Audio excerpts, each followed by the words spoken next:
परमेश्वर के धन्य नाम की महिमा हो। प्रभात मनन के सत्र 1303 में आप सभी का बहुत ही विनम्रता के साथ स्वागत करता हूं। आज का प्रभात मनन शुरू करने के पूर्व आपको एक विशेष सूचना देना चाहता हूं। हो सकता है आपको जानकारी मिली भी होगी। आज फरवरी 1 तारीख से 4 फरवरी तक हर शाम 6:15 बजे से 8:30 बजे तक सत्यमेव जयते नामक एक सेमिनार का आयोजन करने का फैसला कटिहार ब्रदरन असेंबली और साक्षी अपोलोजेटिक्स नेटवर्क दोनों मिलकर किया है। इस सेमिनार का आयोजन के पीछे का उद्देश्य यह है कि आप सभी को ये जानकारी पहुंचाए कि जिस भारत देश में हम रहते हैं, इस भारत देश का निर्माण के लिए, राष्ट्र निर्माण के लिए मसीह मिशनरी लोग क्या योगदान दिए हैं और हमें एक ऐसे जमाने में जीवन बिता रहे हैं जिसमें कई लोग ये प्रचार कर रहे हैं कि मसीह मिशनरी लोगों ने इस देश का सत्यानाश किया है, जबकि सच्चाई यह है हमारे खान पान से लेकर के वस्त्र धारण तक, रहन सहन सब में मसीह मिशनरी लोगों का प्रभाव है। उन लोगों ने हमें जीने की शैली सिखाए है, जीने की तरीके सिखाए हैं और आपको ये मालूम होना है कि कितने त्यागपूर्ण सेवा हमारे लिए, हमारे राष्ट्र निर्माण के लिए वे लोग किए हैं। इस सच्चाई आप तक पहुंचाने के उद्देश्य से इस कार्यक्रम का आयोजन किया जा रहा है। और याद रखना, ब्रदर जेरी थॉमस और डॉक्टर बाबू के वर्गीस जो इस विषय में गहरा अध्ययन किए हैं, वे लोग अपने अध्ययन में उनको मिले हुए ऐतिहासिक प्रमाणों को लेकर हमारे सामने आ रहे हैं। भूलना नहीं, 6:15 बजे शाम आज शुरू हो रहा है। अगर आपको पासवर्ड, आईडी और लिंक नहीं मिला हो तो आप प्रभात मनन ग्रुप में जो पोस्ट किए गए पासवर्ड, आईडी, लिंक पर ध्यान दें। अगर आप प्रभात मनन के ग्रुप में नहीं हैं, किसी और के माध्यम से प्रभात मनन प्राप्त कर रहे हैं, तो इस वीडियो के अंत में जो मेरा व्हाट्सएप नंबर दिया है उस पर संपर्क करें। आपके व्हाट्सएप में कार्यक्रम का पासवर्ड, आईडी और लिंक शेयर किया जाएगा। भूलना नहीं, अधिक से अधिक तादाद में जुटिए और जानिए कि मसीही मिशनरी लोगों ने हमारे राष्ट्र का निर्माण कैसे किया है। आइए आज का मनन के लिए हम पढ़ते हैं 1 तीमुथियुस अध्याय 2 पद 9। वैसे ही स्त्रियां भी संकोच और संयम के साथ सुहावने वस्त्रों से अपने आप को संवारें, ना कि बाल गूंथने और सोने और मोतियों और बहुमोल कपड़ों से। प्रभात मनन के सत्र 1302 में हम ये मनन किए थे कि मसीही बहनों को संकोच के साथ क्यों वस्त्र धारण करना है। प्रारंभ में पढ़ी गई पद में मसीही बहनों का वस्त्र धारण के सिलसिले में उपयोग किया गया दूसरा शब्द संयम है।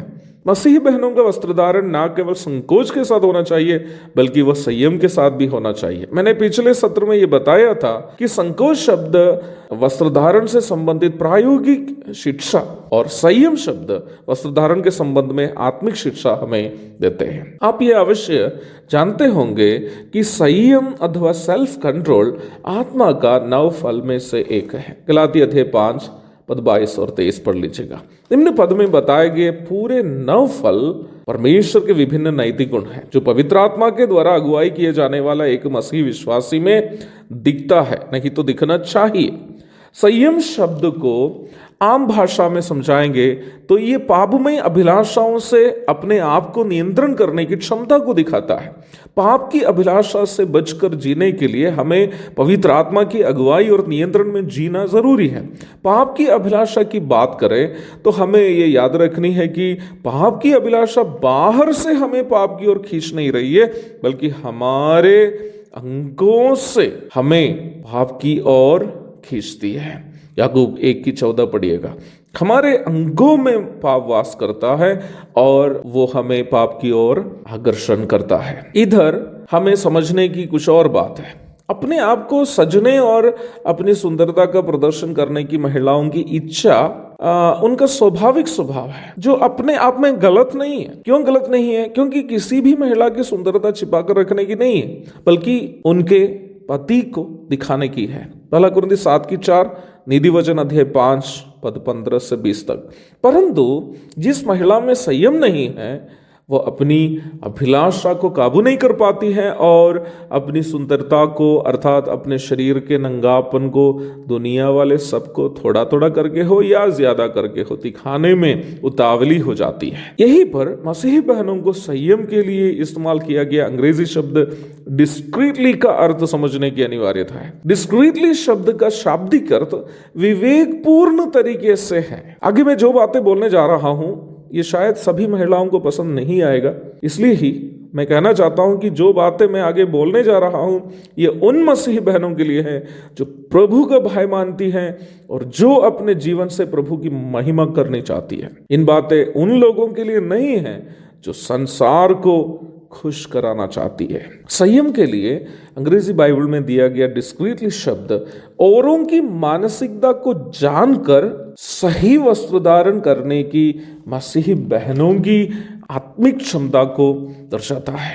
इसका मतलब प्रभु का भय मानने वाली एक मसीही बहन जब कपड़े पहनती है, उनको यह ध्यान में रखना है कि उनका वस्त्र धारण उनको देखने वाले अन्य लोगों का आत्मिक जीवन के लिए एक ठोकर का कारण नहीं बने। मुझे मालूम है कि यह कुछ बहनों के मन में एक सवाल उत्पन्न हुआ होगा। आप सोचते होंगे, यदि मेरा शरीर का कोई हिस्सा दिखने से किसी पुरुष के मन में बुरी बात उत्पन्न होती है तो ये उस व्यक्ति की कमी है ना, मेरी कमी तो नहीं है। बिल्कुल आप सही बोल रहे बहन, ये उस पुरुष की ही कमी है। अवश्य याद रखिए प्रिय बहनों, जो बहन आत्मिकता में परिपक्व है और संयम रखने वाली है वो ये नहीं सोच सकती है कि सारी दुनिया पवित्र लोगों से भरे हैं इसलिए मुझे जैसे चलना है मैं चलूंगी, मुझे कोई फर्क नहीं पड़ता। मसीही परिपक्वता का चिन्ह दुनिया के कलंक से अपने आप को बचा कर रखना है, याकूब 1:27, ना कि दुनिया के साथ अपने आप को मिलाना है। और आपको ये भी बात ध्यान में रखना है कि आपका वस्त्र धारण, बोली, व्यवहार आदि ना केवल पुरुषों को प्रभावित करते हैं बल्कि आपको देखने वाली अन्य महिलाओं को भी प्रभावित करते हैं। ये बात ध्यान में रखना है कि आप उन महिलाओं के लिए जो आपको देखती हैं क्या नमूना दिखा रही है। कहने का तात्पर्य यह है कि एक परिपक्व मसीही बहन हमेशा ये सोच रखने वाली होनी चाहिए कि उनका वस्त्र धारण कभी भी दूसरे पुरुष या स्त्री के लिए ठोकर का कारण ना बने बल्कि आत्मिक उन्नति का ही कारण बने। इन सब बातों से बढ़कर मसीह बहनें कलीसिया के प्रतिनिधि होने के कारण उनका वस्त्र धारण, बोली, व्यवहार आदि सभी कलीसिया का पवित्रता को दुनिया के सामने दिखाने वाला होना चाहिए, ना कि सांसारिकता दिखाने वाला। यदि एक मसीही बहन अपने वस्त्र धारण सांसारिक फैशन आदि को दिखाने के लिए इस्तेमाल करती हो तो वो कभी भी कलीसिया का प्रतिनिधित्व नहीं कर रही है। कलीसिया का सुंदरता उसकी पवित्रता में है। सांसारिक पाप से अलग होकर जीना कलीसिया का सुंदरता है। मसीही बहनें जो कलीसिया के प्रतिनिधि है वो कलीसिया का पवित्रता को दर्शाने वाली, कलीसिया का पवित्रता का प्रतिनिधित्व करने वाली होनी चाहिए। मेरी आशा है कि आज का मनन उसके लिए आप सबों को प्रेरित अवश्य करेगा। याद रखना, शाम 6:15 बजे सत्यमेव जयते कार्यक्रम में भाग लेना, जुटना भूले नहीं।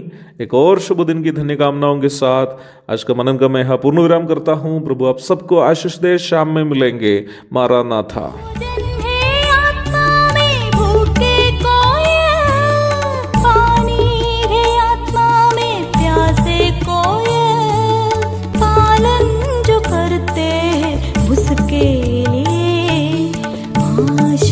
पाने का साधन है ये है वचन, प्यारा वचन ईशो।